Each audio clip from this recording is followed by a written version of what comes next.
Mga tuto, mga nini, nakatikim ka na ba ng suma na mais?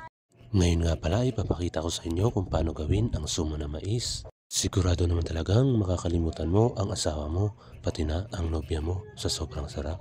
Una nga pala ay ngudngud mo ang lahat ng sama ng loob mo sa kudkuran ng mais. Gawin lang ito ng paulit-ulit, taas baba para maging pino ang mais. Pagkatapos nga palang makudkud lahat ng mais, ito na ang kanyang kinalabasan. Kailangan mo nga palang lagyan ng konting asukal para maramdaman mo ang tamis ng unang tikim. Hayan nga at may konting tamis na ang ating suma na mais. Atin na nga itong babalutin gamit ang pinagbalatan din ng dahon ng mais. Kailangan balutin para hindi lamigin ang mga iniwan ng jowa nila. Gawin lang ito ng paulit-ulit. Huwag mo lang siyang lokohin ng paulit-ulit.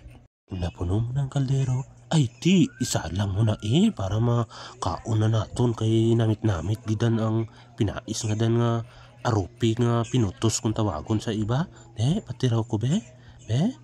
Patiraw bisi tuto sang namit-namit na suman na mais. Pasensya lang kamo kamagralaway kamo dira. Ay di, basta ako makaon. Tanaya, uy, namit-namit lang gid ba? Kapilit-pilit pa sa unto ba? Magsasama gid sila ng pustiso Pero in fairness, napakasarap naman talaga ng suma na mais. Thank you for watching. Bye-bye.